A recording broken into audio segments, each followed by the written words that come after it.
Hello and welcome. This reading is for Sagittarius for December 2020. It is a general reading for the sign of Sagittarius, so it might not resonate with you, or parts might resonate, and if some parts do, please leave the others for someone else. This is for Sagittarius, Sun, Moon, Rising, and Venus for December 2020. And if nothing resonates, please do check your other placements. Please check your Rising or your Moon or your Venus, okay? Because perhaps that's where the energy is coming through for you. So, and I'm recording this, Sagittarius, in your season. So happy birthday. Coming up, or already happened. It's a couple days into Sagittarius season right now. And I wish you a great, lovely, happy birthday.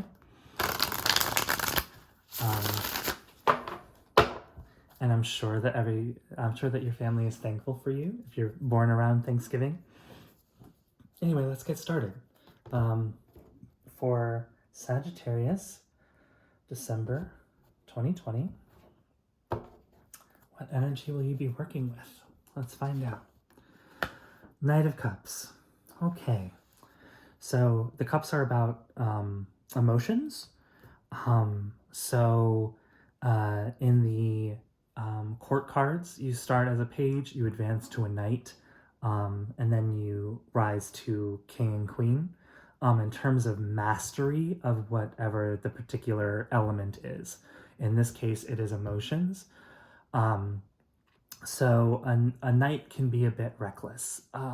A knight just charges ahead with their emotions and just goes with it. So that is where you're starting this reading. But the next card, Queen of Cups. Okay, so you quickly advance. My Saggers, my dreamers, you dream of being the queen, you arrive. And in the court, I think of the king and queen as being equal, but slightly different. The queens are more behind the scenes, the kings are more public facing.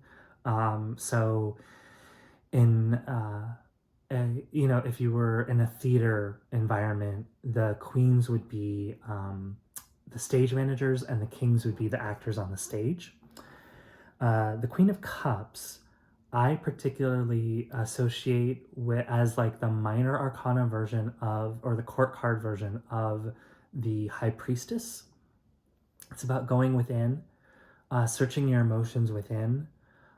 So maybe the Knight of Cups is a bit reckless with their emotions, but the Queen of Cups is a master of them. And so if you really go within and explore that sort of new reckless emotion, then you'll understand it and get it under control. Next card is the Ace of Swords. That is victory. So you will control those emotions, Sag.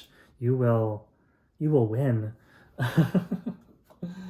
Next is the Two of Pentacles. Okay, so we have the Cups, Swords, and Pentacles so far. And the Two of Pentacles is, for me, is about juggling too much, or which can lead to distraction. You are juggling things at work, and perhaps it's distracting you from emotion, or going inward and exploring emotions. So follow the advice of the Queen of Cups and go within and try to get those distractions and juggling too much calm down. Next, we have the Five of Pentacles.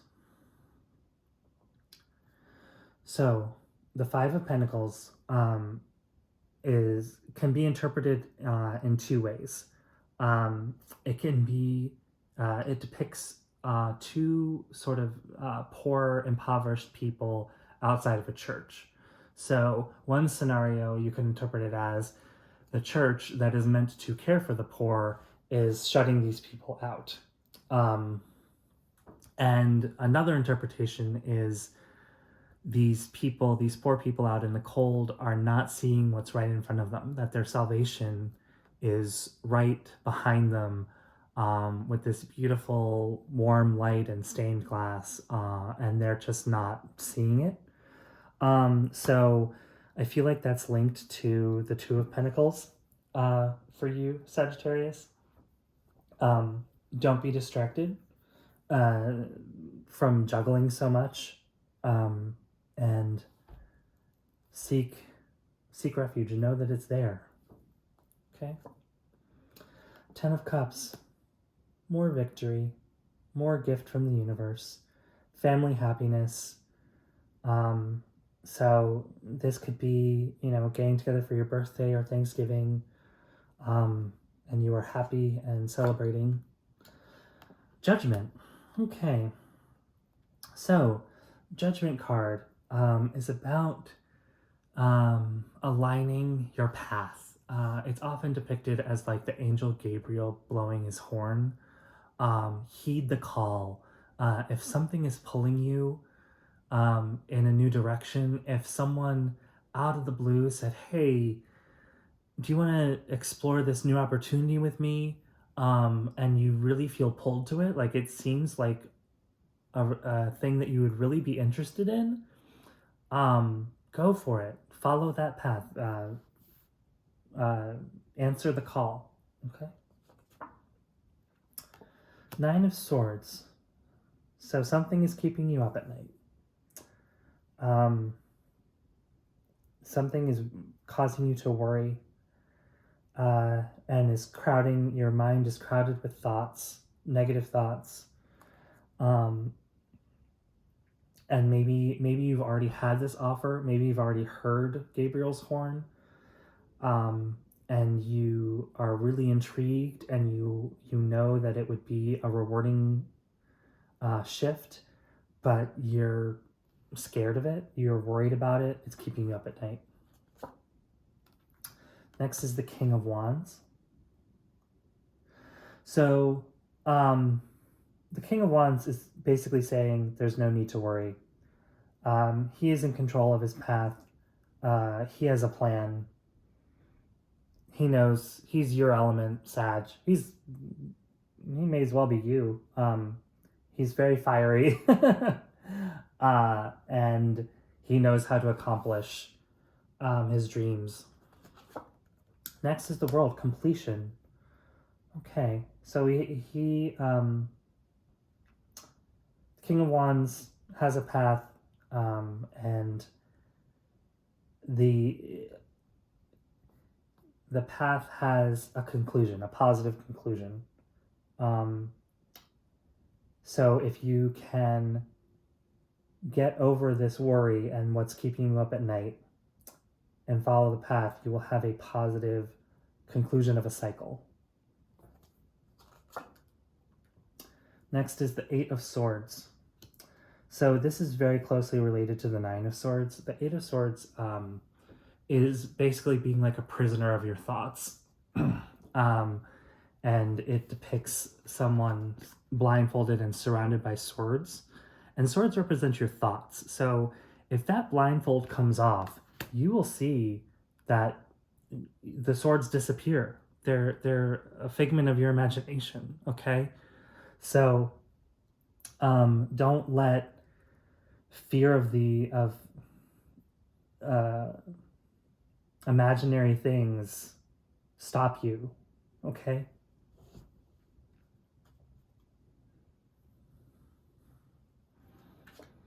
And finally, we have the Artist. Okay.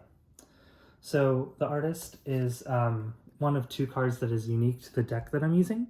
I'm using the Ethereal Visions Tarot. And the Artist is about using your inspiration. And you are dreamers, Sagittarius. I know that about you.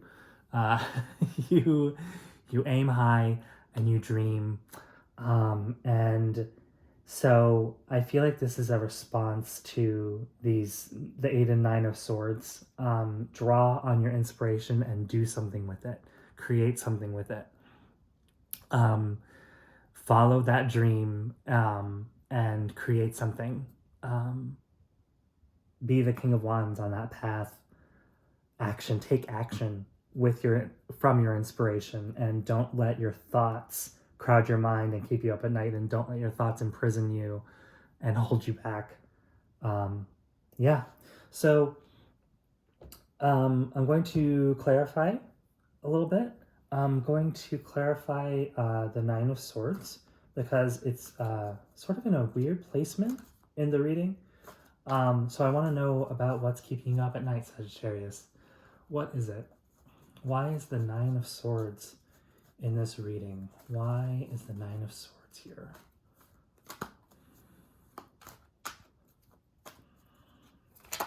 Ooh, okay. So the cards that jumped out are the 10 of Swords and the 2 of Pentacles. So we already had the 2 of Pentacles in this reading. And so it's about juggling too much. Thoughts about work, I guess, are keeping you up at night. And the 10 of Swords is about a painful end. So if there's an ongoing thing in your life that is maybe you were in a bad relationship for a long time and you ended it, but it was a long, painful ending, and you're still thinking about it. So that is what's keeping you up at night. It's over. It's done. 10 of Swords. It's dead. And if you move on, if you have a plan, and you use your inspiration and you heed the call of judgment, you will have... So 10 of Swords I actually associate a lot with the world, because one is a painful ending and one is a happy completion of a cycle. You know, the world, you have gone through the Fool's Journey, you have completed it, and the 10 of Swords is like a very painful end. But they're both showing up in this reading. One is a clarifier, and so there is some sort of ending. And if you listen to your emotions, if you follow the Queen of Cups, and go within and follow your inspiration, then you'll be released from this worry, and this sort of prison of your thoughts. Okay? So I hope that resonated with you, Sagittarius, my dreamers. And I wish you a happy birthday and a happy Thanksgiving.